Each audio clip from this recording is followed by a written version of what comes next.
Olá, lindonas! Tudo bem com vocês? A gente está aqui para mais uma edição do podcast Eu Mulher. E então, a convidada desse mês é a Gisele Borba. Ela veio de bem longe para gravar comigo. Eu estou muito honrada. Muito obrigada, Gi, por esse momento, por ter aceitado o meu convite. E a gente... eu e a Gi conversando, a gente pensa muito parecido e tem muitos valores em comum. Então, quando eu decidi falar sobre constelação, eu pensei, poxa, tem que ser alguém que pensa pelo menos como eu penso. E existe muito burburinho por aí sobre o que é realmente a constelação. Então, hoje a gente veio para desmistificar tudo isso que vocês têm aí na cabecinha de vocês e que não é verdade, para contar a verdadeira verdade. E para que vocês possam conhecer a história dessa mulher maravilhosa que está aqui comigo. E então, antes de apresentar a Gi, eu vou falar dos meus patrocinadores, que são as empresas que são responsáveis, que me apoiam para que esse projeto possa crescer e se desenvolver cada vez mais. E eles são Bosco 53, Doutora Lu Rossi, Dolce Modas Calçados e Confecções, Instituto Kinésio, Gepeto Móveis Planejados, a gravadora I5 Filmes, FJP Demolição e Antiguidades, Atelier Pet Studio, Cris Biscoitaria, Vila Urbana, Tai Trave e Chai Luz. E para a gente dar início ao nosso episódio, Paulinho, roda a vinheta.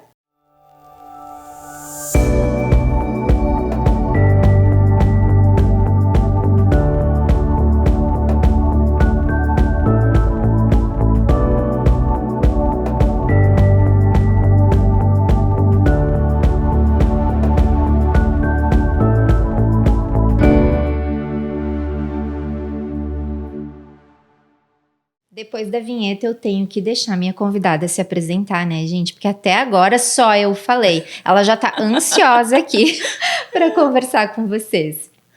Então, Gi, boa tarde. Na verdade, a gente tá gravando de tarde, eu não sei que horário vocês vão assistir, mas eu quero que tu se apresente pro teu público, pro meu público, para quem ainda não nos conhece. E depois eu acho que tem muita gente que vai amar conhecer a tua história. Eu que agradeço o convite, é uma honra para mim estar aqui com você conversando com mulheres incríveis, né? Que é o teu principal público. E quando você fala em constelação familiar, em desmistificar a constelação familiar, eu aceitei de pronto esse chamado porque eu sinto isso nos meus atendimentos, nas dúvidas que as pessoas têm com relação à constelação familiar. Porque Bert Hellinger deixou um legado das constelações clássicas, né? E hoje muitas pessoas estão se apropriando dessa abordagem terapêutica complementar de um jeito que talvez não seja exatamente aquilo que Bert Hellinger nos deixou como legado. Ele que foi o organizador de muitos estudos e muitas práticas para nos deixar esse legado, né, para que a gente possa levar isso adiante de uma maneira muito responsável, né? E falando um pouco de mim, bom, meu nome é Gisele Borba, eu tenho 47 anos, eu sou esposa, sou mãe, eu trabalhei com telejornalismo durante 24 anos em Santa Catarina, no norte do estado do Rio, um pouquinho aqui no Rio Grande do Sul também, onde eu finalmente fiz a transição de carreira. Porque o telejornalismo, ele deixou de fazer sentido para mim. E eu queria oferecer a minha força de trabalho, né, os meus conhecimentos, os meus estudos, a minha bagagem cultural, de uma maneira mais saudável, talvez, possa dizer assim, para as pessoas. E aí, isso foi o que me motivou a fazer transição de carreira aos 45 anos de idade, né? Foi desafiador? Foi. Mas conseguimos superar, né, com o apoio do meu marido, dos meus filhos, enfim, o contexto, né, nos ajuda muito. Isso é um pouquinho de mim, mas aí aos poucos a gente vai falando ao longo dessa conversa. Sabe que a Gi me contou um pedacinho da história dela, que inclusive vai virar livro, né? Sim, tem planos. Tem planos de virar livro, só que antes de virar livro, se tu se sentir à vontade, eu vou te pedir para contar da onde a Gi vem, né? Por que o jornalismo, por que a constelação, tudo tem um porquê, Sim. né? Depois a gente vai o pra quê. Mas antes, a Gi tem uma história formidável, emocionante. Eu acho que vocês vão amar conhecer. A constelação, ela vem lá no finalzinho, mas ela vem. Sim, sem A dúvida. história dessa mulher é mais importante. Os bastidores, né, daquilo, os bastidores da vida, aquilo que a gente passa para o público nas redes sociais, enfim, é apenas uma parte do que nós somos, né? É a capa e contracapa, só que nós somos toda uma enciclopédia, todo um mosaico, né, de histórias e bagagens e vivências. Então eu agradeço por essa oportunidade, porque quem nos vê assim, né, maquiadas, cabelinho arrumado, bonitinho, não faz ideia do que tem por trás, né? Dos desafios e das superações. Então, já que você mencionou o livro, já tem título, tá? E alguns capítulos pensados, mas é Da Favela à Tela. Porque sim, a Gi já morou em uma favela. E a Gi também já foi às telas da televisão. Eu fui âncora de vários telejornais, né, em Santa Catarina e no estado do Rio. E foi uma jornada com muitos desafios, né? E com muitas superações também. E com 17 anos de idade eu decidi que eu não iria ficar naquela favela. E foi aqui, no Rio Grande do Sul, em Pelotas. Pelotas. Aqui no Rio Grande do Sul não se usa muito esse termo favela, né? Isso é muito lá do estado do Rio, né? Que tem os morros e tal. Aqui se costuma chamar muito, vila, né? As vilas. Então, que seja da vila à favela. Eu, meu irmão e a minha mãe, nós fomos depositados em uma vila em Pelotas, depois da separação, do divórcio do meu pai, que era alcoolista. A minha mãe era dona de casa e teve que sobreviver com os filhos. Nós chegamos ao ponto, nesse lugar, de não termos o que comer. E os vizinhos nos davam pão francês e café e leite, né? E muitos dias nós passamos com aquela alimentação. E a minha mãe, com muita força e muita coragem, conseguiu um trabalho e assim ela foi, manicure, secretária, trabalhava com limpeza, faxineiro, meu irmão auxiliar de pedreiro, né? Mas quando eu cheguei nesse lugar, eu ainda... Que idade? 17 anos, 16 para 17. O ponto limite, sabe quando aquele ponto que transborda, que a água transborda do copo? Eu sofri uma tentativa de abuso nesse lugar. E eu consegui reagir. Eu lembrei que os abusadores, eles sentem desejo pelo medo. E naquele momento, veio uma força que eu não sei de onde, e eu simulei que eu estava sentindo algo naquele momento. E aí ele não conseguiu levar adiante aquele abuso. E se afastou. E me ameaçou dizendo que ia voltar. Aquele trauma foi foi o transbordar do copo que me fez sair daquele lugar. E eu literalmente peguei uma mochila com correspondente, sei lá, R$50 no bolso, para os dias de hoje, e fui para a estrada pedir carona. E fui para Florianópolis. Eu ia dizer para onde? Fui para Florianópolis, porque eu tinha pessoas conhecidas em Florianópolis que eu sabia. Na época não tinha internet, não tinha celular, né? Eu tinha endereço das pessoas. E eu fui para Florianópolis de carona. E a minha mãe, diante daquele contexto muito difícil, ela não teve nem como dizer, Gi, não vai, fica, porque eu estava sendo ameaçada, né? E tu chegaste a contar para tua mãe sobre o que aconteceu? Sim. Cheguei a contar e eu vivi dias de pânico, né? Imagina. Naquele lugar, assim. E sem ter o que comer, enfim, muita escassez. Cheguei em Florianópolis. E aí lá encontrei alguns amigos, enfim, que me acolheram, me receberam. Cheguei a morar numa barraca no pátio de uma casa em Florianópolis, perto da praia. Mas eu estava perto da praia, perto do mar, e aí aquilo renovou todas as minhas energias. Né? E assim, no terceiro dia eu já estava trabalhando no shopping lá de Florianópolis. E aí eu não tinha dinheiro para passar o primeiro mês naquela cidade, né? E eu fiz brigadeiros com pouco de dinheiro que eu tinha. Eu comprei leite condensado, Nescau, forminha, manteiga e fiz brigadeiros para vender. E aí no intervalo da loja, ao invés de eu ir fazer lanche, eu vendia os brigadeiros nas lojas do shopping. Para poder inclusive comer. E aí assim eu passei o primeiro mês em Florianópolis até eu receber o dinheiro das vendas da loja, né? De uma das lojas que eu trabalhei lá. E hoje eu lembro disso, assim, porque assim, todos os desafios, e todas as dores elas nos geram uma grande força de conquista. Então, hoje eu falo isso sem sentir dor na alma, entende? Sabe que eu fiquei te ouvindo, assim, eu entrei na tua história de uma forma que quando eu... Gente, deixa eu voltar pro podcast, né? Porque a profundidade com que tu fala não é uma coisa leve de viver, não é um gostoso, mas a gente consegue ver no teu olhar que aparentemente para ti isso é tranquilo. São cicatrizes, né? Eu costumo dizer que toda ferida, quando ela ainda está exposta, a gente toca e ela dói. Mas quando você entra num trabalho de autocura e autodesenvolvimento, você consegue tocar na cicatriz porque ela permanece lá, mas aí ela não dói mais. E aí eu cheguei nesse ponto, sabe? Dos desafios e das dores serem muito grandes, muito profundos, mas que se tornam cicatrizes, entende? Isso foi só o começo. Ao longo da jornada, houve muitos desafios e eles ainda existem. Agora, a maneira mais suaves, claro, um pouco mais leves, mas a maneira como a gente lida com estes desafios também é que faz a diferença. É por isso, e para mim, o grande divisor de águas foi a constelação familiar, porque eu cheguei me arrastando no primeiro atendimento, né? Era em grupo, era um trabalho, inclusive, voluntário do Paulo Pimon, que é professor lá no antigo IP Roxo, agora Raízes em Florianópolis. Então eu cheguei assim, destruída.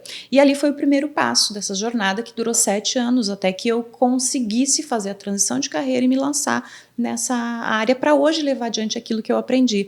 Mas ainda, voltando lá para a adolescência em Florianópolis, teve um episódio que eu gosto de contar, porque eu sempre tive a mão de Deus me guiando nos momentos mais difíceis. São pequenos, grandes milagres. Eu lembro de uma vez no shopping, eu não tinha recebido ainda o primeiro salário, né? Tava ali naquela de vender brigadeiro e tal. Só que em determinado dia, eu fiquei sem dinheiro para voltar para casa. Sem dinheiro do ônibus para voltar para casa. Da barraca tu conseguiu um lugar para te morar. Sim, sim, da transição da barraca eu aluguei, porque naquela época você alugava conversa de boca, acordo né? E aí consegui um local, uma casa para morar, para pagar no mês seguinte. Não tinha nem aluguel antecipado. E aí eu fui para aquela casa. No Santinho, na Praia do Santinho, que é distante 42 quilômetros ali do shopping onde eu trabalhava, né? E eu ia de ônibus, e era uma pequena viagem, né, de ônibus. E aí, em determinado dia, eu fiquei sem dinheiro para poder voltar para casa. E nos primeiros dias ali trabalhando na loja, eu fiquei constrangida de pedir esse dinheiro emprestado para as meninas, as colegas da loja, né? E assim, estava chegando e digo, olha, eu não tenho dinheiro para voltar para casa de ônibus. A passagem era 80 centavos na época. Nossa. Imagina, eu tinha 17 anos, eu tenho 47 agora. 30 anos atrás. 30 anos atrás. A passagem era 80 centavos. E eu tinha 30 centavos no bolso. E aí, o que eu vou fazer? Com vergonha de pedir dinheiro emprestado. E no outro dia tu tinha que voltar de novo? Sim, no outro dia eu tinha que voltar. Mas aí foi que começaram os brigadeiros. Porque eu vendi na praia, para os vizinhos, 2, 3 brigadeiros, já pagava a passagem de volta. Fui no banheiro, baixei a cabeça, fui no banheiro do shopping, né? Baixei a cabeça e pensei, nossa, o que eu vou fazer? Sabe o que eu encontrei? 50 centavos no chão. Uma moeda de 50 centavos na pia do banheiro, exatamente na minha frente. Pequenos, grandes milagres.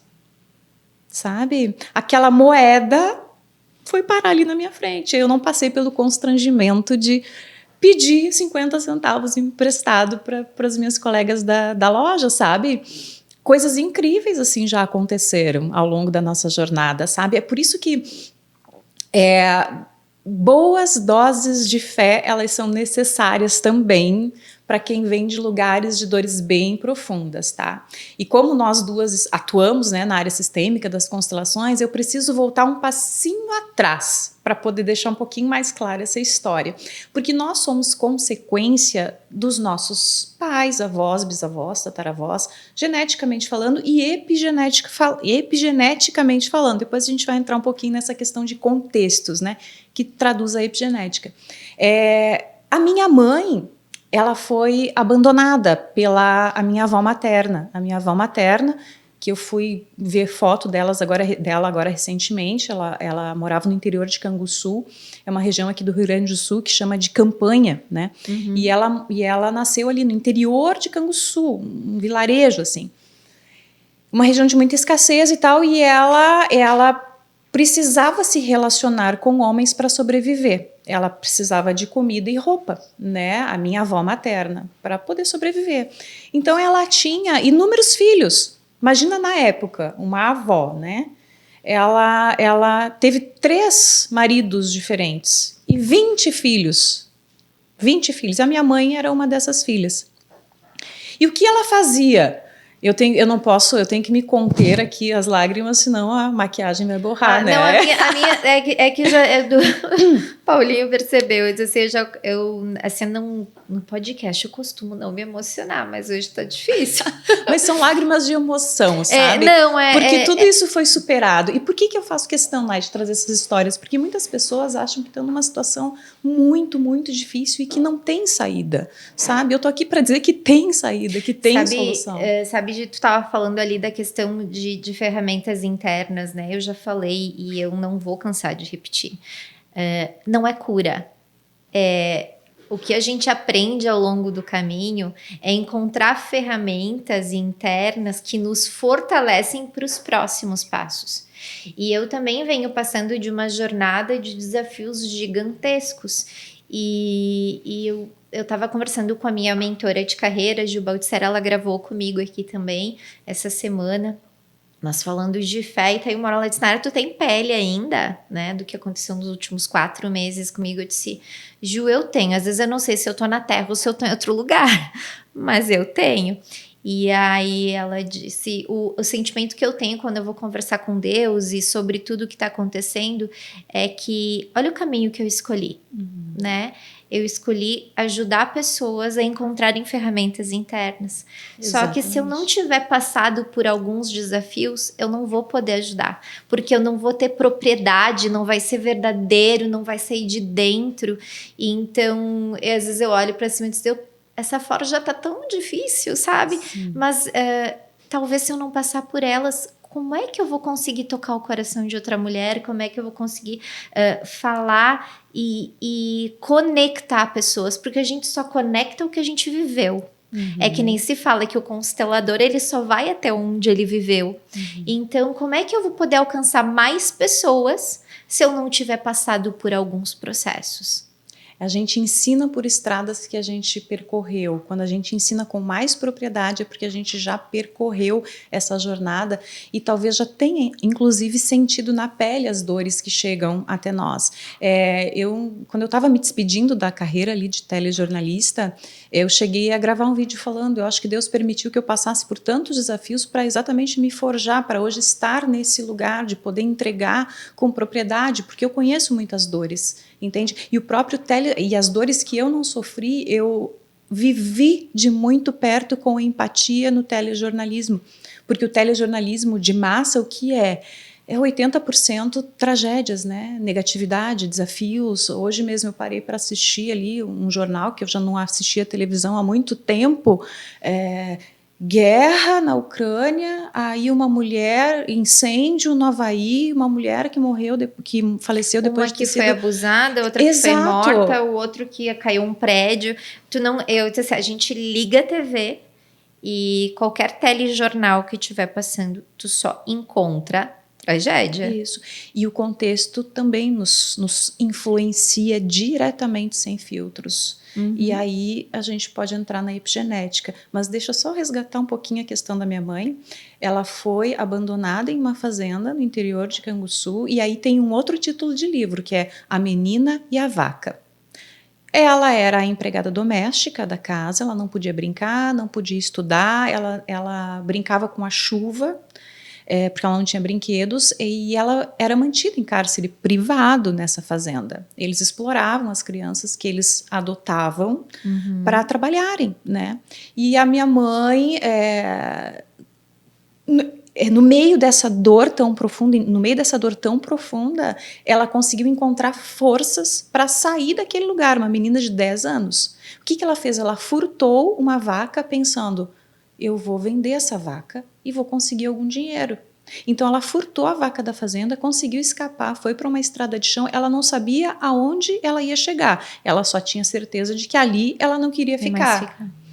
E aí, ao menos na estrada, ela teria leite, né? E aonde ela chegasse, ela iria vender a vaca para poder sobreviver. E assim foi. Então, hoje eu consigo olhar para tudo isso e agradecer pela força que a minha mãe, com 10 anos, pela força que ela teve de sair daquele contexto. Porque se ela não tivesse saído daquela fazenda, eu não teria tido força para sair. Não, eu nem estaria aqui. Sim. Porque ela não teria encontrado meu pai, enfim, eles não teriam... E olha a repetição de padrão, tu sair de um momento em que tu estava sendo abusada. Isso. E tu não quis mais viver aquele contexto, então eu vou fugir para não sei aonde, Isso. com o que eu tenho em mãos, para poder viver algo diferente. Exatamente, é a repetição de padrão sistêmico. Você falou belamente, de maneira bem organizada, é isso. E é isso que a gente observa, inclusive nos atendimentos no dia a dia, né? As repetições de padrões, sem que as pessoas se deem conta. Eu não tinha consciência disso, sabe? E aí, quando nós, enquanto mães, fazemos esse olhar de volta, esse olhar para as nossas raízes, a gente libera a nossa descendência, para que os meus filhos não precisem fugir dos seus contextos. A minha mãe saiu com uma vaca furtada da fazenda onde ela era explorada. Eu saí com uma mochila nas costas e o correspondente a R$50 para um destino um tanto incerto. Eu ao menos sabia a cidade onde eu ia, né? Fui para a estrada também. Minha mãe passou por uma estrada esburacada de chão de terra batida. Eu passei por uma estrada asfaltada.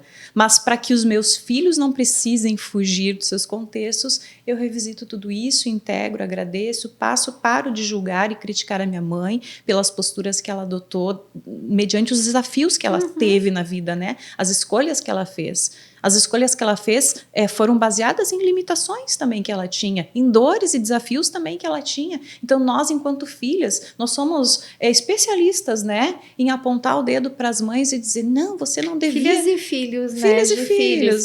Sabe, de que tu entrou num contexto maravilhoso, porque o que me levou a integrar a constelação na minha vida foi me ver repetindo os padrões da minha mãe na minha vida. Exato. Aquelas coisas que eu julgava, as coisas que, né, o que a gente julga cola, literalmente. A força que se opõe, né? Força de oposição. E eu me vi em algum momento fazendo com as minhas filhas, criando traumas nela que foram colocados em mim. E eu disse, não, as minhas filhas não vão se tornar as mulheres que eu me tornei, não de um lado, não pro lado negativo, mas pro lado de, gente, às vezes é tão difícil a gente ressignificar aquele trauma, tu leva anos, às vezes uma vida toda, e por que elas têm que, elas vão ressignificar os delas, mas eu não preciso ser a responsável por isso. E aí eu tomei a minha autorresponsabilidade, fui curar a minha ferida com a minha mãe, para que as minhas filhas não precisassem passar por isso. Eu sofri um certo tipo de abuso, as minhas filhas tinham amizades abusivas. Na verdade, elas vêm com a gente vem com as mesmas crenças, dores e traumas de quem veio antes de uma forma mais leve. Mas a gente repete igualzinho. E daí eu vi assim, a minha mãe teve problema com o casamento dela, foi um casamento frustrado, ela era uma mulher muito masculina, né? Porque ela precisou ser naquele momento. Porque ela tinha que dar conta de tudo. E eu estava fazendo literalmente igual na minha casa, né? O meu casamento estava destruído, eu não deixava o meu marido ser o homem da casa, eu não deixava ele administrar. E aí, a minha fonte... onde é que eu vou buscar colo? Eu buscava colo nas minhas filhas. Olha o peso que eu depositava em cima delas. Sim. Né? Porque daí, assim, como eu não conseguia ganhar o colo da minha mãe, que era o que a minha criança pedia, eu jogava toda essa dor, esse trauma, essa responsabilidade em cima das minhas filhas. E aí, quando eu me vi, assim, andando neste caminho e, de certa forma, traumatizando elas de coisas que elas não precisavam sentir porque a responsabilidade era minha, eu disse não. Então essa responsabilidade eu tomei para mim, né? E fui resolver os meus problemas, para assim liberar elas e trazer leveza para a vida delas. Por isso que eu falo muito na palavra leveza, né? Todo o meu contexto, os meus textos é ter uma vida leve. E a gente consegue trazer essa leveza quando a gente entende o que aconteceu. Porque enquanto a gente está julgando o que ficou lá atrás, a gente está assim, ó. A gente está olhando para lá, para a mãe, para o pai, para o tio, para o avô, e a gente não tem espaço para olhar para frente. Isso. E a gente fica também em um lugar de grande, né? E aí a gente infringe aquela lei da ordem de Bert Hellinger, né? Das leis do amor de Bert Hellinger. Pertencimento, ordem e equilíbrio, né? Então, que ordem é essa? Se eu olho para trás e julgo e critico, eu me coloco em um lugar de maior em relação aos meus pais. Só que o fluxo da vida, ele nos mostra que os grandes são os pais. Eu fiz uma escadinha aqui, eu não sei se o Paulinho consegue mostrar na câmera, mas os maiores atrasa, descendente é de 4 e vai diminuindo, diminuindo até eu chegar no bebezinho. Quando a gente inverte isso, é como se a gente se colocasse exatamente assim, ó. Isso. Em força de oposição, né? Aqui o filho ou a filha fica grande e faz uma força de oposição a todo esse sistema que veio antes. E a vida, ela vem de longe, passa por tantas gerações até chegar a todos nós. E quando nós entendemos essas leis sistêmicas, pertencimento, ordem, equilíbrio, entendemos e aplicamos nas nossas vidas, é isso que nos libera para o nosso próprio destino e para que a gente também leve a vida adiante de uma maneira mais saudável, mais leve, mais próspera e mais feliz. É simples, mas nem sempre é fácil. O caminho, o processo não é fácil. Eu gosto de usar muito a metáfora de uma plantinha, né?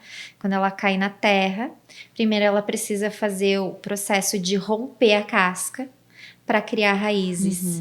E daí ela começa, só que aí depois ela tem que romper a terra. E aí começa o processo de crescer o caule.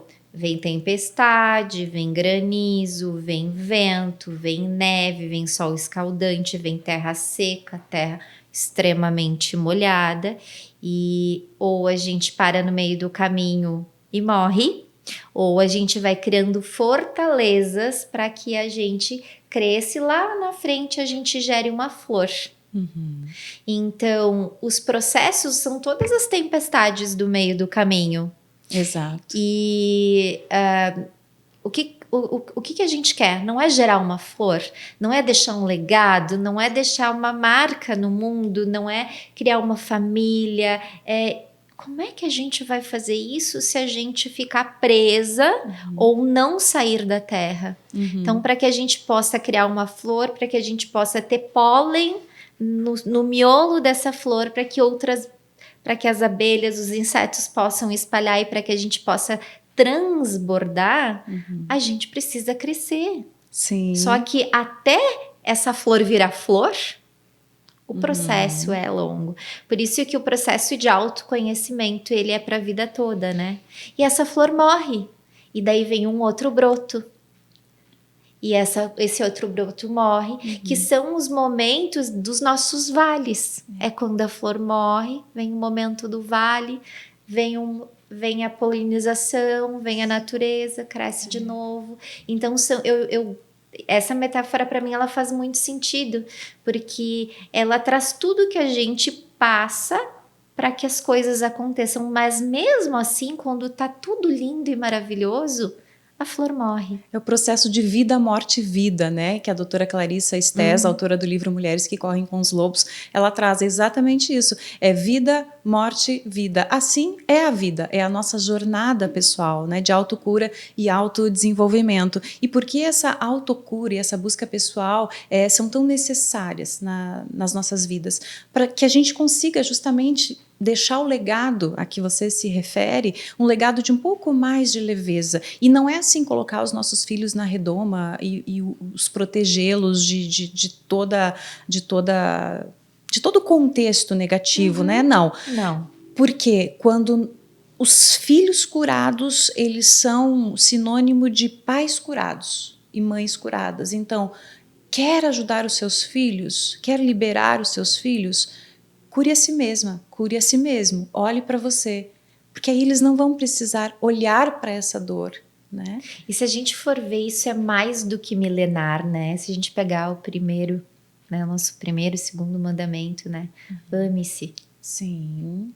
Né? Cure-se a si mesmo, isso é bíblico, isso a gente tem, a gente, e quando a gente pega, né, o que Cristo veio trazer para nós, né? Ele veio trazer conhecimento. E ame ao próximo Como a ti mesmo. mesmo. Então, se tu não se amar, tu não consegue amar o próximo. Se eu não me curar, e se eu não me amar, eu não consigo amar meu filho, porque a minha dor eu transfiro para ele. Exatamente. Né? Então, se a gente pensar, isso sempre foi ensinado e a gente nunca, e a gente não consegue olhar a nossa humanidade, né? A nossa humanidade faz com que a gente não olhe para o que é óbvio. Sim, a nossa humanidade, ela nos limita, de certa forma, sim, porque temos vulnerabilidades, mas eu penso que o grande presente que essa vida nos dá é essa grande capacidade que todos nós temos de nos reinventar, de reunir forças que às vezes estão além daquilo que a gente considera possível. Sim. Né? A gente reúne forças e às vezes uma oração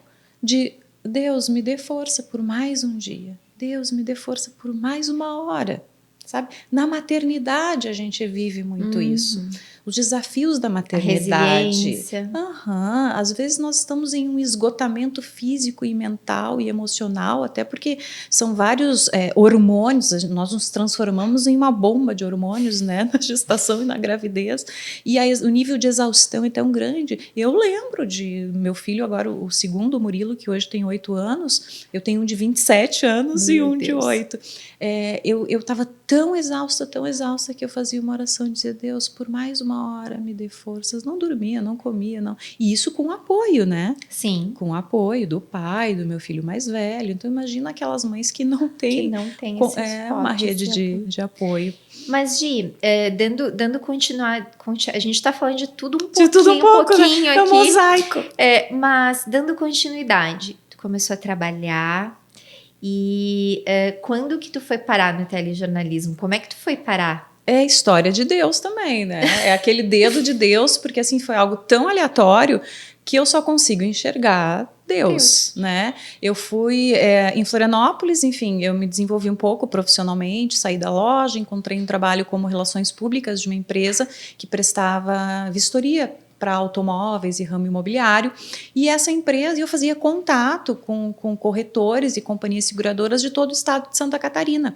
Eu tinha, na época, 18 anos, 19 anos, talvez um pouquinho mais, 20 anos. Ali, entre os meus 18 e 20, eu atuei nessa área como relações públicas dessa empresa. Eu acabei conhecendo o estado todo, atuando nessa empresa. E na época, os anúncios de emprego eram no jornal, né? Sim. E aí eu vi esse anúncio, vaga para relações públicas na empresa tal, e eu, vou lá, né? Eu acho que eu tenho perfil para relações públicas sem ter formação, né? Na área. Uma jovem, recém saindo da adolescência. E aí fui contratada. Convenci o gerente de que eu merecia aquele cargo. Persuasão. Sim. Aí isso é dom de Deus, tá?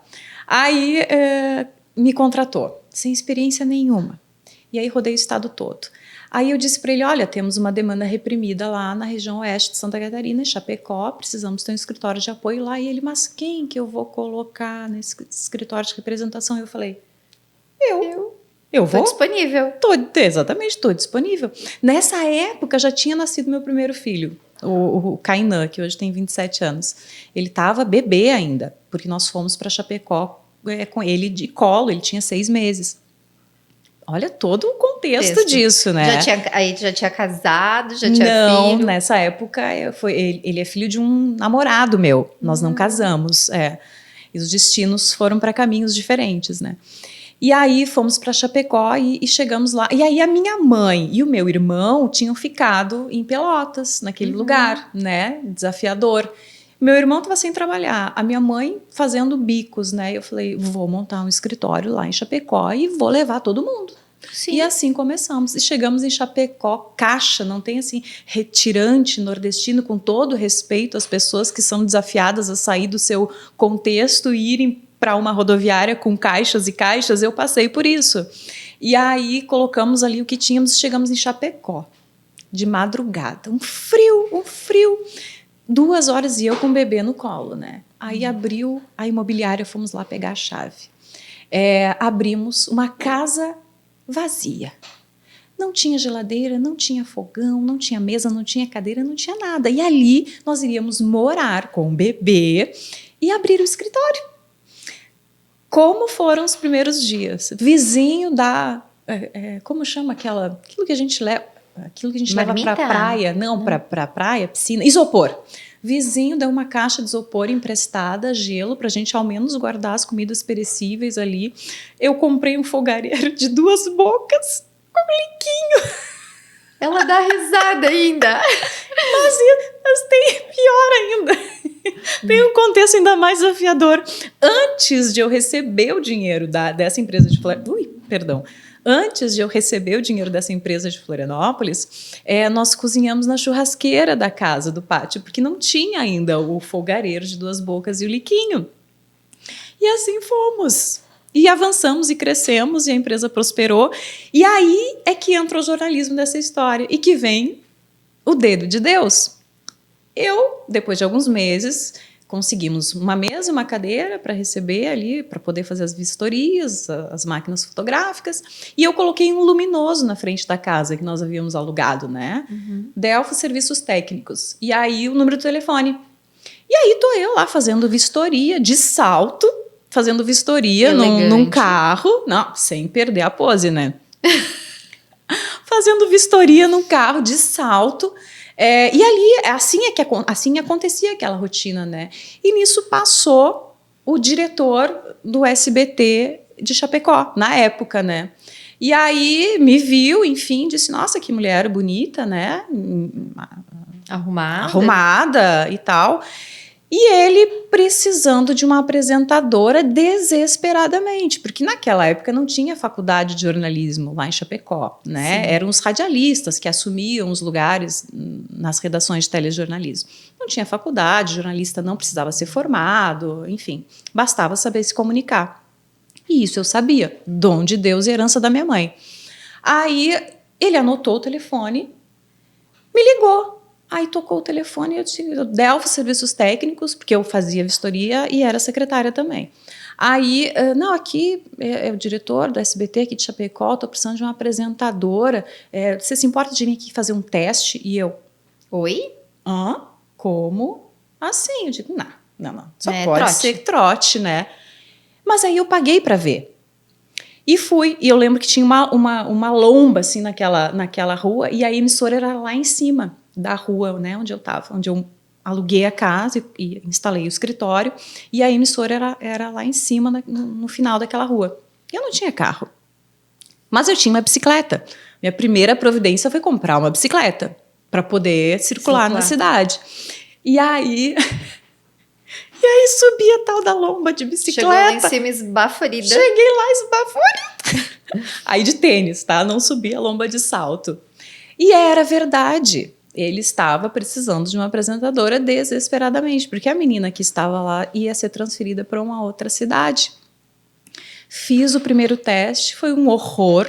Eu tinha o cabelo, assim, tenho ainda, né, o cabelo bem crespo, assim, cacheado. Isso para televisão na época era né, o fim do mundo.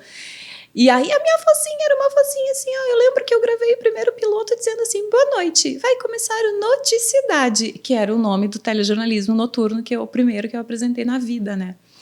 Um horror! Eu lembro da gerente, a Adriana Balbinotti, e do Marcelo Campagnolo, eles na bancada, assim, eu lá fazendo aquele piloto, e eles só faziam assim, ó. Não.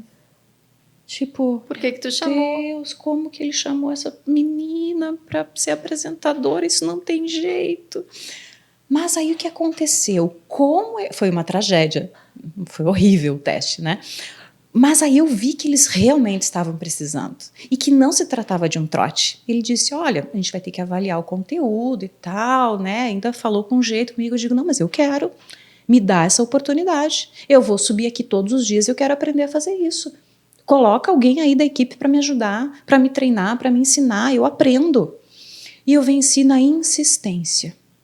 Ele disse, acho que ele se compadeceu com a minha situação. Da tua vontade. E da minha vontade, né? Se convenceu, disse, Tá bom, então vem, mas assim, não te garanto nada, né? Vamos ver o teu avanço aí no decorrer de um mês.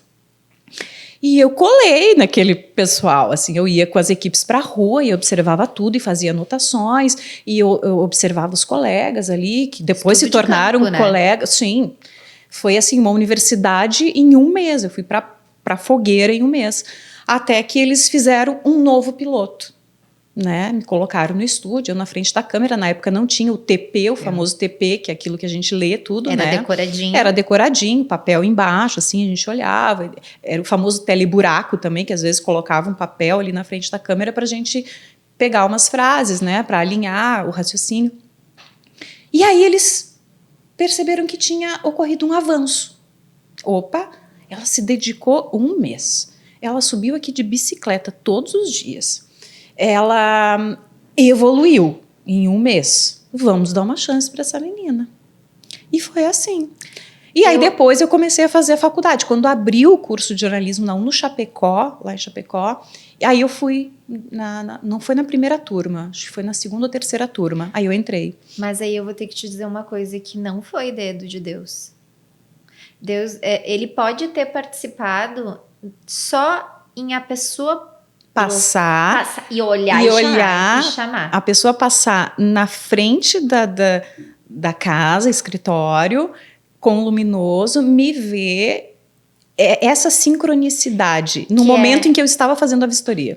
Porque assim, eu gosto muito da expressão de que Deus faz a parte dele. Quando Deus faz o seu 1% quando a gente faz os nossos 99%. Uhum.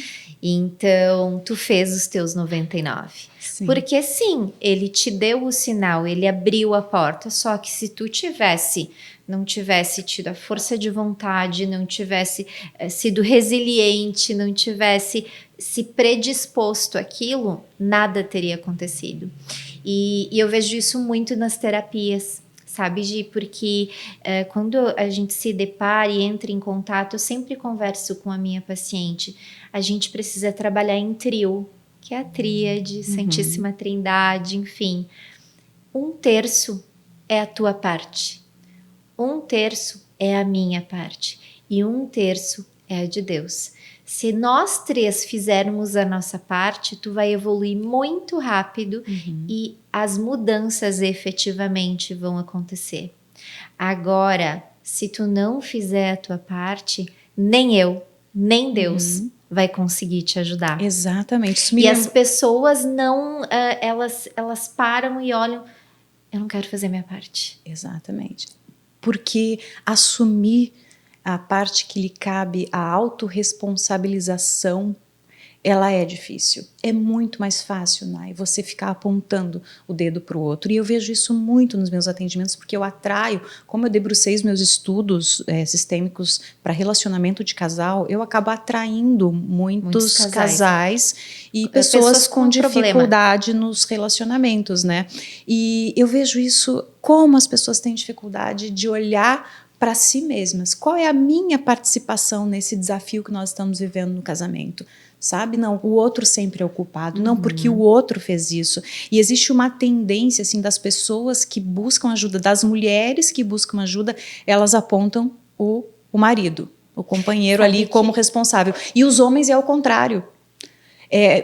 Elas apontam o companheiro como o culpado pelas suas frustrações no relacionamento e até mesmo na vida pessoal, e os homens é ao contrário. Os homens, eles, nossa, eu queria poder fazer mais, mas eu não consigo, sabe? Eles são diferentes perfis, sabe?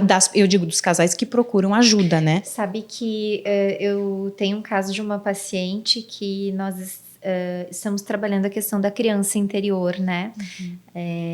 Ela tem uma idade de mulher adulta, né? Já é mãe, já é casada, mas efetivamente ela ainda vive um perfil infantil. E aí a vida não anda, e a vida trava, e ela se sente triste, e ela se sente cabisbaixa e tal e tal. E ela me contou que depois de uma das nossas sessões, ela chegou em casa, ela se debruçou no colo do marido e chorou. E eu pedi pra ela como é que tinha sido isso, né? Porque ela tinha dificuldade de mostrar pro marido que ela tinha dores. E ela fez esse movimento, sem constelação nem nada, só a gente alinhando algumas expectativas.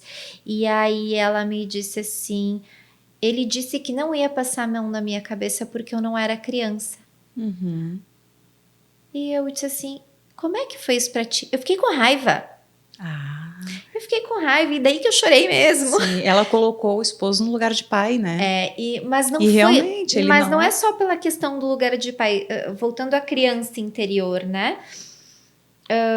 Daí eu fiz a correlação com ela, né? Eu disse, o teu filho, quando ele faz uma birra, tu chega e diz pra ele, filho, tá tudo bem. Se ele continuar berrando, tu vai deixar ele chorar e tu vai continuar fazendo as tuas coisas. E aí, por que eu trouxe isso? A questão de relacionamento de casal. Eles estão num processo de casamento que não tá legal também, mas eu disse assim pra ela, olha, o teu marido pode ter muitos defeitos, mas ele tá sendo muito sábio. Eu disse assim pra ela, ele tá sendo muito sábio porque não foi, ela disse que teve outras situações que ele disse, eu não vou passar a mão na tua cabeça porque tu não é criança. Eu disse, ele tá te mostrando como crescer. Uhum. Não importa se o contexto da relação, mas ele está sendo sábio em te orientar que tu precisa deixar, precisa passar por cima de algumas coisas, precisa enfrentar processos para que tu consiga crescer. O adultecer é desafiador e assim todos nós temos uma criança ferida.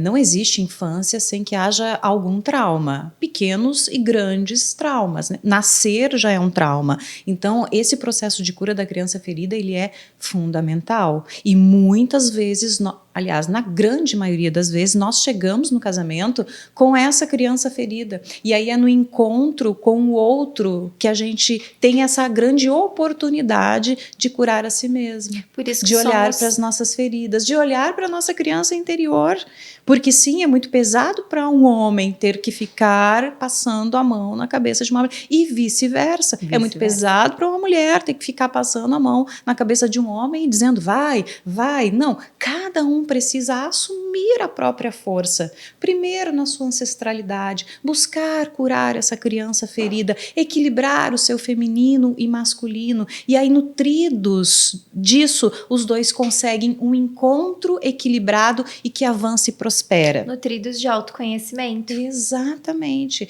Se a gente pudesse resumir, essa seria a fórmula. É um processo, tá? E é um processo que não se esgota. A gente aprende a lidar com os desafios do dia a dia, porque o outro, ele não é apenas o outro, ele carrega todo um sistema familiar, ele carrega todo um contexto de crenças, valores, dores, superações, que são da sua genética, do seu contexto de ancestralidade e que são também da epigenética, que são as influências do contexto. Porque assim, afinal, Nai, nós somos o resultado de tudo aquilo que nós vemos, ouvimos, falamos, né? E que vem aqui para o coração. E aí nós sentimos e nós agimos no mundo a partir dessas linguagens que estão ao nosso entorno. E até os 7 anos, tudo que a gente ouve da mamãe, do papai, sabe, tudo que a gente assiste, tudo que a gente lê ali na infância, isso sem filtros no inconsciente, vai direto. E aí é como implantar um chip e depois na idade adulta tem que ser feito todo um processo de ressignificação disso, de olhar para isso, o chip não vai mais ter como tirar, ele foi implantado. Mas ele pode ser ressignificado. Isso aí. E aí vem muitas abordagens terapêuticas que ajudam demais nesse processo. Porque eu vejo assim que as pessoas dizem, eu nasci assim, eu cresci assim. Gabriela. Sim. É que dói. Mais ou menos isso. Dói muito olhar. Sabe que às vezes as pessoas me dizem, Nai, como é que tu teve coragem de mexer tanto nas tuas feridas, né? E tu tem coragem de mesmo assim continuar. Eu entendo que eu sempre fui uma insatisfeita com o mundo e com as coisas. E eu parava e olhava para as coisas. Tá, tem gente feliz, tem gente leve, tem pessoas que têm um casamento realizado, tem famílias que se dão bem. Isso existe. Por que eu não tô lá? E isso cria, até hoje, cria uma angústia muito... Gente, se eu tenho tudo para acessar, se eu tenho dinheiro para acessar, se eu tenho espiritualidade para acessar, se eu tenho um relacionamento saudável com o meu marido, filhos saudáveis, se eu tenho tudo isso para acessar, por que que eu não estou lá? E aí sim, aí eu me permito, né? Me permito acessar as coisas que não estão legais em mim, que me travam e que não me levam até lá, não me deixam chegar até lá, para que eu possa dar passo sim, para chegar nesse sonho, nesse objetivo, nessa vida. Mas antes desse movimento atual, eu também precisei olhar para trás e entender por que eu estava naquele poço sem fundo. Tu comentaste que tu estava no telejornalismo e que daí tu foi pro fundo do poço, ali que tu encontrou o Paulo Pimon, e dentro da constelação tu encontrou uma resposta. Não foi diferente para mim. Eu também cheguei no momento de fundo do poço, né? E eu precisei, né, olhar para mim com muito amor, com muito carinho, e para que as minhas dores pudessem ser ressignificadas. Qual é o sonho de consumo, né? O sonho de consumo, a vida de princesa, é aquela coisa, aquele sonho utópico que a gente tem, que eu tenho, é que as pessoas não precisem ir até o fundo do poço para se reencontrar. Exato. Porque é muito doloroso estar lá no fundo do poço. É muito ruim ter que descer até lá para depois começar a levantar uma mãozinha. Por vezes o processo é mais lento, ele é mais doloroso. Tu se machuca mais no caminho. Tu se machuca para ir e se machuca para sair. Né? As pessoas geralmente buscam autocura, autonutrição, autodesenvolvimento pela dor e não pelo amor. Né? Deveria ser ao contrário, deveria ser medida protetiva, medida preventiva.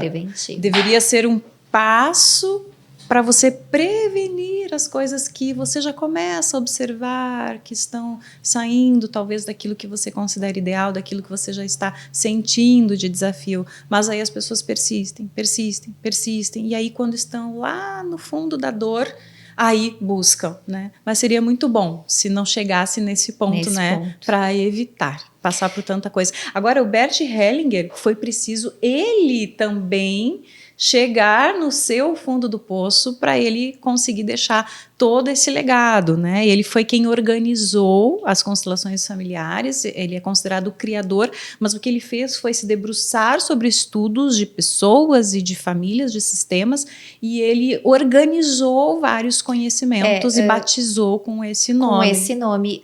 Quem não conhece, quem está aqui pela primeira vez, enfim, e nunca teve contato com as constelações, eu sempre gosto de...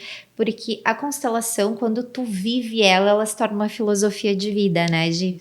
Mas a constelação familiar sempre existiu. Ela já estava disponível, mas ninguém tinha nominado ela e ninguém tinha reunido ferramentas para que ela fosse utilizada de forma correta. Bert Hellinger foi padre, serviu o exército e ele foi parar numa tribo de Zulus. E ele observou dentro dessa tribo que quando alguém errava, essa pessoa não era acusada, essa pessoa era acolhida pela sua tribo, e eles incentivavam essa pessoa a fazer diferente. Eles colocavam a pessoa no centro de um círculo e eles ficavam valorizando as qualidades, as virtudes. Você é próspero, você é feliz, você é inteligente, você é capaz, ao invés de fazer o oposto. Você não pode fazer isso, ao invés de acusar. Você é um ladrão, você é assassino, enfim. E a partir disso ele voltou para casa e ele começou a viver no mundo da neurociência, da epigenética, da psicogenealogia, da própria psicologia, estudou psicanálise, Gestalt terapia. Ele estudou Freud, estudou Jung. Terapia primal também. Então ele juntou tudo isso, mas a base dele, e é a que mais me encanta e é o que mais me conecta com o divino, é o amor. tudo é pelo amor. E ele viu muito amor naquela tribo, né? E o amor, ele conseguiu dividir, né? Tu comentaste ali antes das 3 ordens, né? Das 3 leis das ordens do amor, que é o pertencimento, que todos nós queremos pertencer a algo e a algum lugar. A ordem é quem veio antes e quem veio depois, seja no emprego, com o esposo, com a família, é ordem na vida. Isso. E também o equilíbrio. Eu tomo o que eu tenho e eu dou. Isso. Eu tomo o que eu preciso e dou o que tenho, e né? Ninguém dá aquilo que não tem. Que não tem. Então, por isso é necessário olhar para aquilo que veio antes, tomar, receber para você se nutrir e aí sim poder levar adiante, né? Você transborda aquilo que você tem. E eu resumo também, Nai, constelação familiar a uma palavra: amor. Amor, não tem outra explicação. E a partir daí, né, contextualizando, ele olhou e ele disse: se isso não estiver em equilíbrio, haverá uma desordem. Há consequências. As consequências. E as consequências são as mortes, os abusos, as guerras, tudo que nós vivemos. Na verdade, nós vivemos em desequilíbrio. E a gente pode perceber que quando a nossa vida tá em equilíbrio, né? Eu tô em ordem, eu tô me sentindo pertencente em algum lugar, eu respeito quem tá acima de mim e eu dou e recebo, a vida fica em paz. Sim, flui. Existe uma... Ele usa a expressão os nós sistêmicos, né? São vários emaranhados esses nós. E quando a gente começa a olhar para isso, a gente libera um nozinho, depois outro nozinho, outro nozinho, outro nozinho, e aí a gente alinha. E assim é possível o fluxo seguir adiante sem tantos nós. Sem tantos desafios, sem tantos emaranhados, porque há consequências e se nós não olharmos, os filhos, os netos vão olhar de alguma forma. E uma coisa é que quando a gente fala no início sobre desmistificar, que para mim é muito importante também, é falar sobre o que acontece numa constelação. Porque a gente acabou de falar de onde Bert Hellinger bebeu. Ele bebeu de algo que já existia, tornou isso científico e propôs um novo movimento. Né? Ele propôs uma... não é estratégia terapêutica, é uma abordagem terapêutica diferente, né? E aí, o que ele explica dentro da neurociência, né? Que quando a gente se ativa perante os neurônios espelho, quando a gente tem neurônio espelho, é aquela história assim, agita assim, eu tô assim, a gente conversa, uma boceja, outra boceja, né? Uma vira pro lado, a outra vira pro lado também. A PNL chama isso de rapport. De rapport. E aí ele entendeu que se eu conseguisse, como dentro da epigenética, a gente sabe que a gente tem uma memória genética lá dentro da célula e que a gente traz esses registros, se a gente pegar essa memória genética dessa célula e a gente concentrar essa intencionalidade nos nossos neurônios espelhos, a outra pessoa que está do outro lado recebe a informação. Perfeito. E aí a gente está falando também de física quântica, que é o que acontece dentro do campo, que é o que permite que isso aconteça. E então a gente está falando de algo sério, de algo com comprovação científica e que não é algo que alguém inventou e achou bonito. Então somos tríade. Corpo, tríade assim, corpo, alma e espírito. Nosso corpo é o nosso físico, alma são os nossos sentimentos, espírito que nos conecta com o divino. E o que se conecta com tudo isso quando acontece uma constelação? É a nossa alma, é os nossos sentimentos. Porque para a gente entrar em contato com o sentimento de quem está ali, a gente precisa se despir das nossas armaduras, a gente precisa se despir da razão para que essa pessoa tenha esse acesso. E aí acontecem os movimentos. Exatamente. E as pessoas sentem no corpo e nas emoções, que são o que nós chamamos de representantes, né, do sistema familiar, do tema e do próprio cliente. Isso nas dinâmicas de grupo, né, em que nós não utilizamos os bonequinhos como representantes, mas que são as próprias pessoas que participam das dinâmicas e dos workshops. Agora, eu aproveito esse momento, Nay, para falar da epigenética que você citou. E esse livro aqui, ele exemplifica e traz essas provas, porque todo mundo pede provas. Isso não é ciência, isso não tem comprovação científica. Esse livro aqui, ele foi escrito pelo Dr. Bruce Lipton, ele é PhD em biologia celular, e os equipamentos mais modernos, eles conseguem registrar a movimentação das células quando elas são expostas em laboratório a informações e sentimentos positivos e a informações e sentimentos negativos. Então, o que eu emito de informação e energia para uma célula de forma positiva, ela se comporta de uma forma. Aí, o que eu emito de pensamentos, palavras, energia, vibração negativa a um outro comportamento. E ele aferiu isso com microscópios mais modernos. Então, muita gente já deve ter visto aquele videozinho dos cristais da água, né? Sim. Né? Quando recebem informações, não me lembro o nome do médico que fez isso. Também não lembro. Mas quando recebia, por exemplo, aqueles recipientes,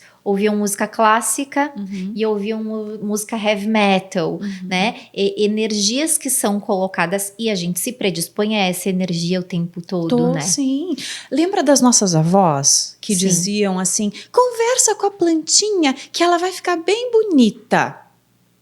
O que é isso, se não estar vibrando algo bom, positivo, próspero para aquele ser que tem células, né?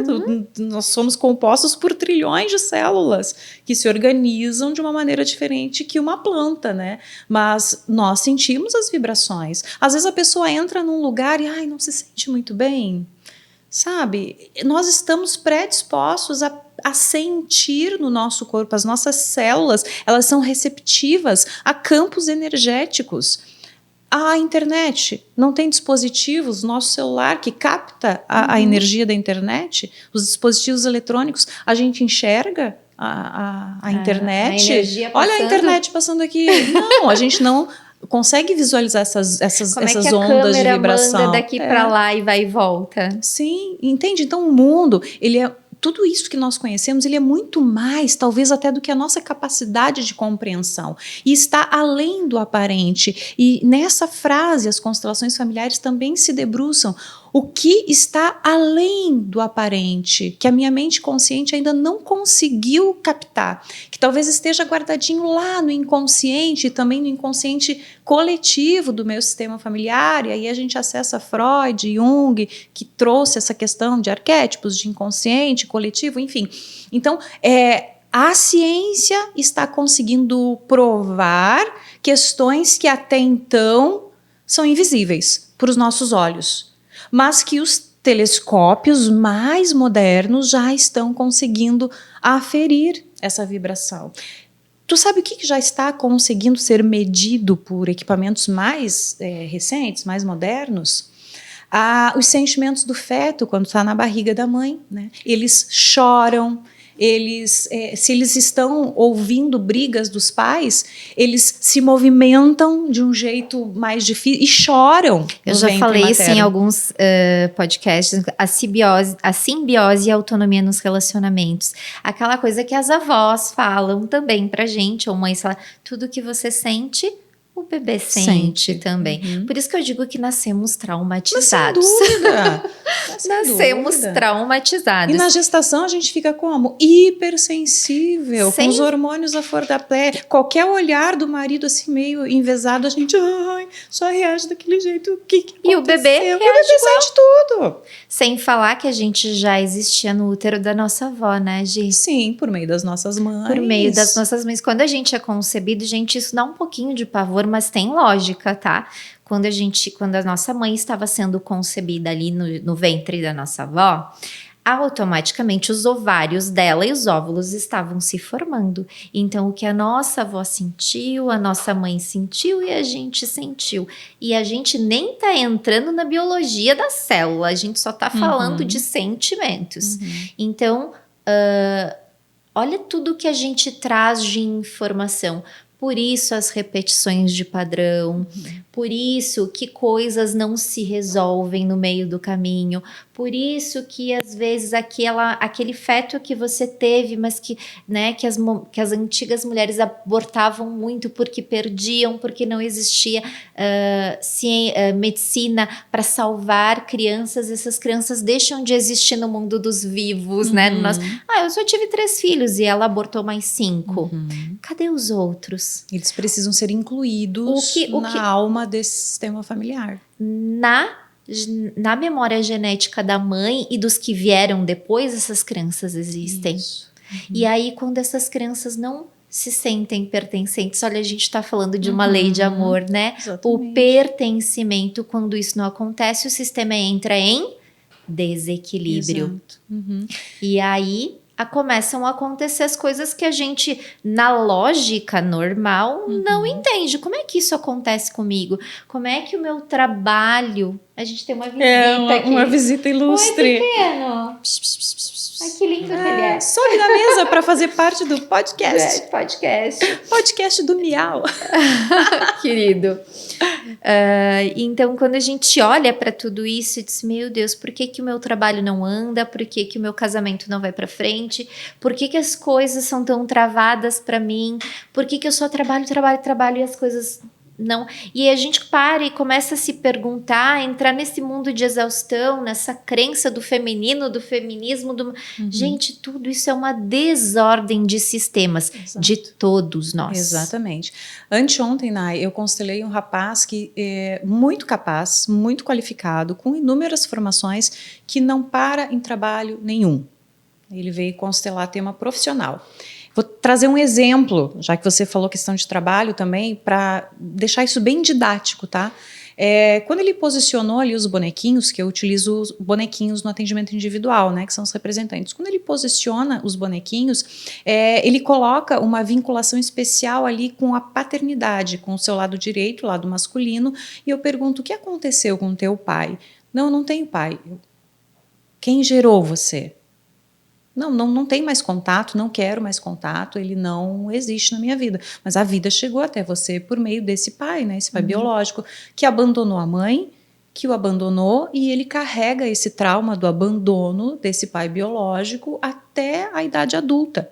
Então ele faz uma força oposta a essa força do masculino, que é a força do foco, da disciplina, da resiliência, da persistência, da ação, do ir para o mundo, né? Qualquer pequeno desafio que ele enfrenta no contexto profissional, ele já não persiste, não sabe lidar com os desafios, sabe? Porque ele não recebeu essa proteção, essa força do ir além do pai biológico, e ele não estava predisposto a olhar para isso. Fizemos os movimentos que são tentativas de liberação, né? Nós não podemos dizer que existem promessas de cura, existem possibilidades de solução, e as curas acontecem. Em todo mundo? Não, nem sempre. O quanto você está predisposto a isso, o quanto esse sistema familiar já está organizado para receber essa ordem, esse equilíbrio, esse pertencimento, né? Mas ele entendeu. Pode deixar, Paulinho. Pode deixar. Posso continuar, será? Ele quer participar? Então vem. Então, ele entendeu. O coração dele ainda não está aberto para olhar para esse pai, mas ele entendeu. E o entender é o primeiro passo. Você entende. Trazer para a consciência o que não era, que tu não enxergava. Que estava velado, que estava além do aparente, né? Que nós falamos anteriormente. Então, primeiro, traz para a consciência. Depois, traz para o sentir. Uma hora chega no coração. E aí você ressignifica. E aí você abre, você se abre para o novo e para o próprio destino. Aí o que acontece depois de uma constelação? Vamos pegar uma possibilidade desse caso. Ele me mandou uma mensagem no dia seguinte dizendo: estou me sentindo muito bem e hoje vou visitar o meu pai, que é o pai cuidador, porque ele foi adotado por um homem, né? E ele também já tinha se afastado desse homem, né? Ele precisa de contato com estes homens da vida dele. Então já deu um passo, ele já se abriu. E talvez algum dia ele vá atrás do pai biológico dele, ou não. Algum movimento acontece que o leva para o mais e para o melhor, né? E para o seu próprio destino, de uma maneira mais autônoma. E com essa força que vem da ancestralidade, tanto do pai quanto da mãe. E é importante falar que os movimentos da alma são lentos. Por que são lentos? Esse movimento da cabeça até chegar ao coração, Bert Hellinger falava, né, que é o caminho mais longo que a gente pode percorrer, é tu tirar da racionalidade e assentir, aceitar e sentir. Quando a gente consegue aceitar e sentir, as coisas vão acontecendo no seu devido tempo. E por isso que não existe aquela cura imediata. Então, quem deseja fazer uma constelação, quem tem vontade, é importante saber que vai sim entrar em contato com feridas que tu não sabe que existem, vai entrar em contato com informações que talvez tu nunca se deu conta. E sim, a constelação ela só vai acontecer realmente quando tu assentir.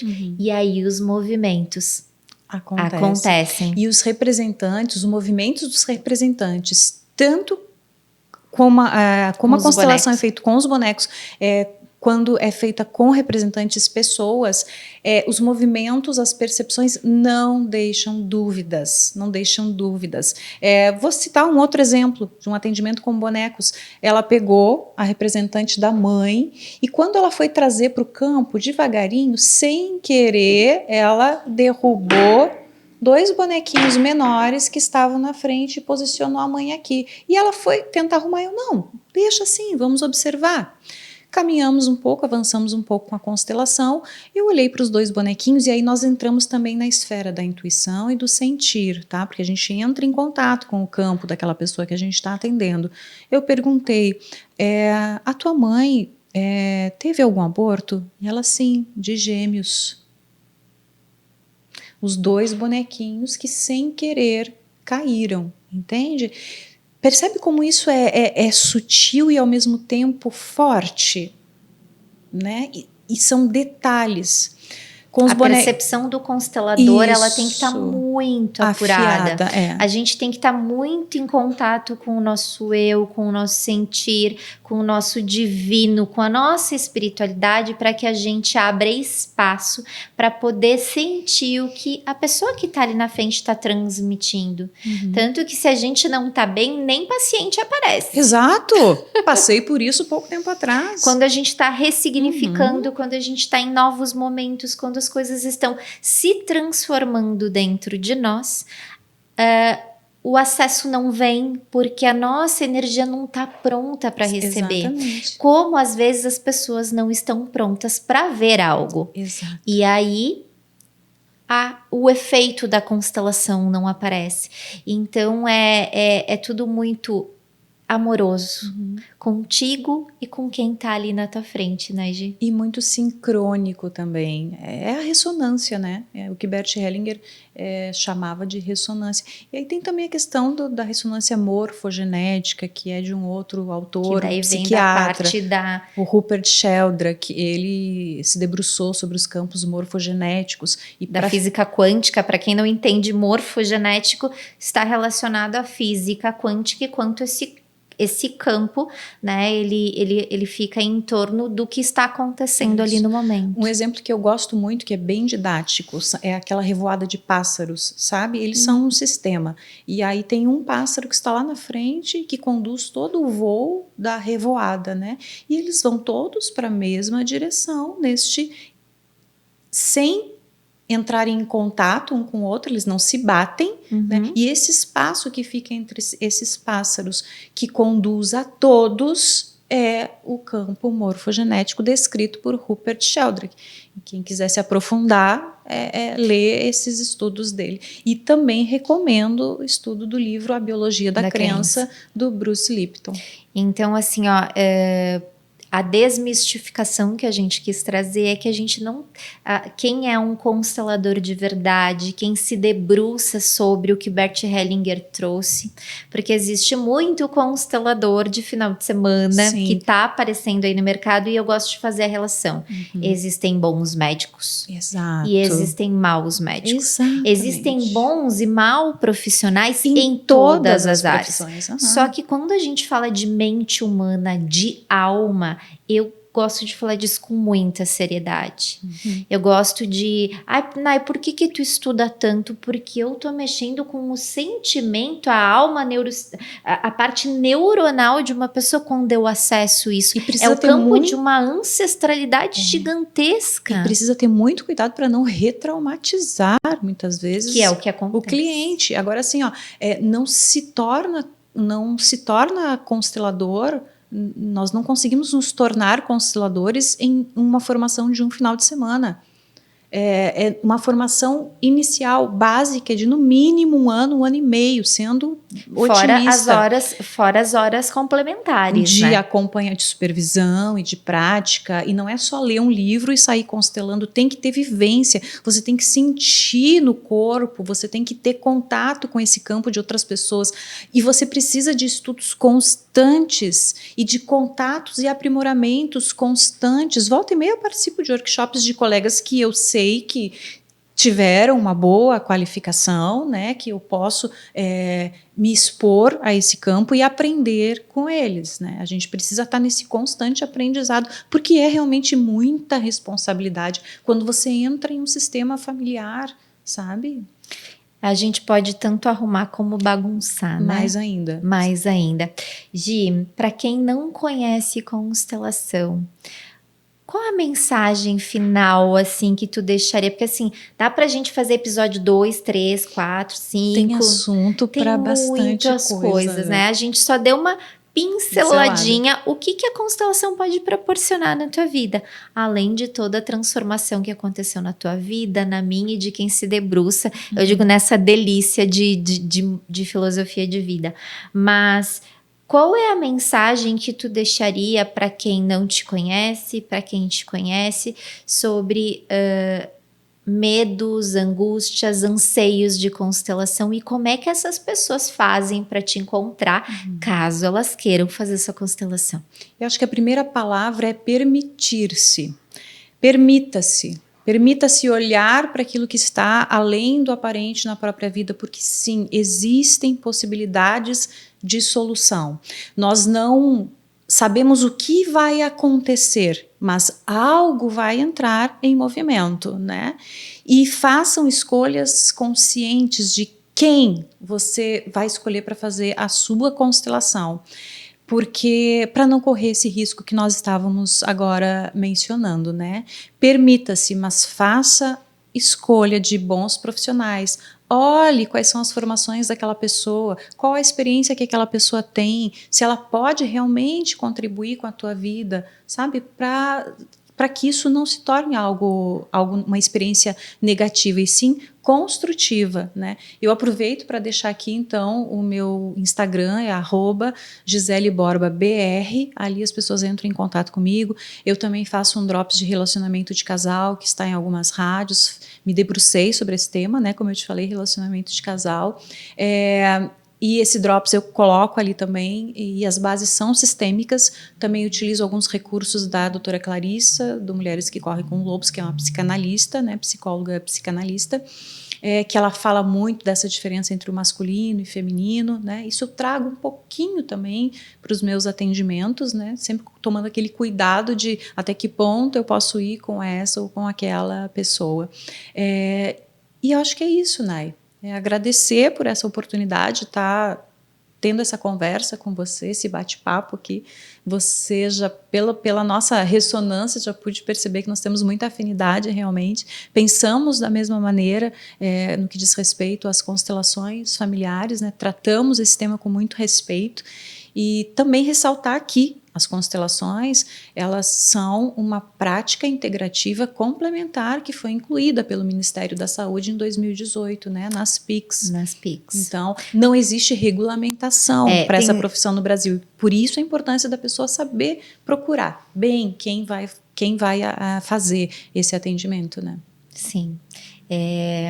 Poucas pessoas sabem ainda, né? Mas também constelo em grupos, constelo com bonecos, tenho um consultório terapêutico onde eu também faço a terapia sistêmica, onde a gente faz, além da constelação, movimentos sistêmicos, Ótimo. Que são mini exercícios que também fazem liberações, porque a constelação por si só a gente sabe que é uma cirurgia na alma, Sim. né?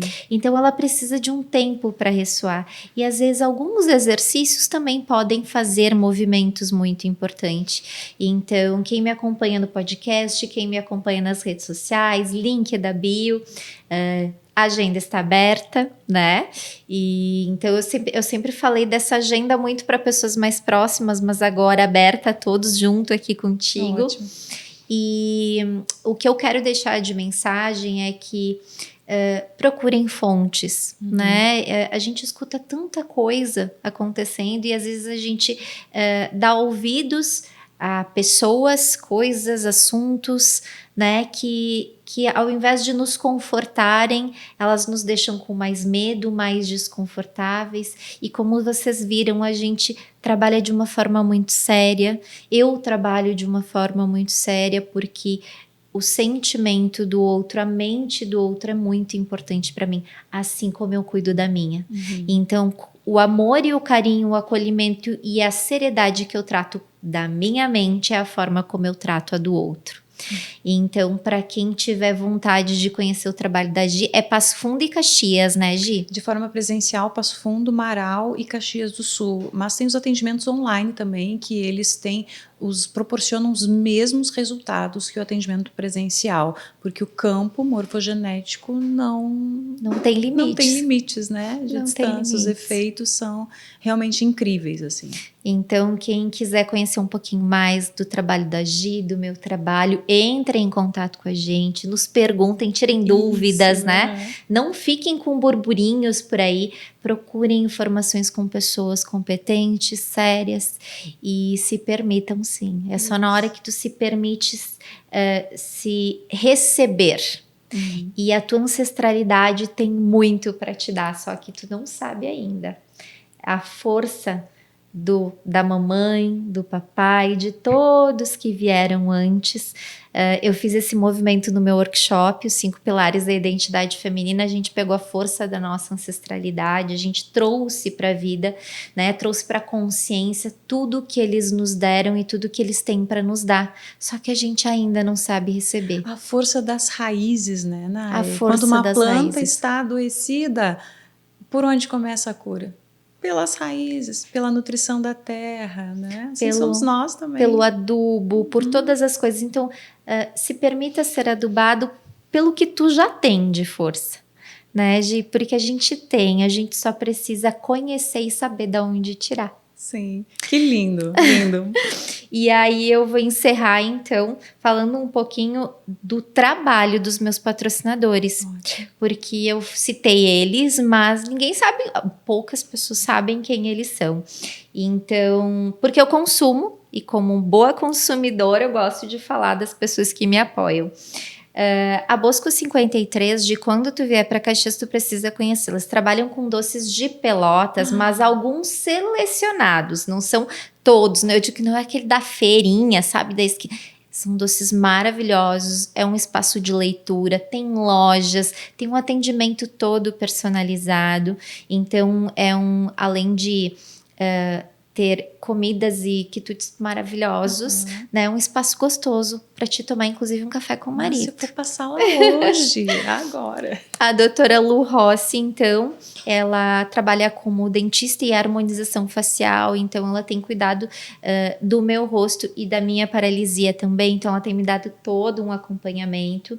A Dolce Modas Calçados e Confecções é uma loja aqui de Caxias, loja da minha mãe, com muita honra, e ela tem calçados, confecções, cama, mesa e banho, bazar, é uma loja super completa. Tu entra e sai com tudo para a família.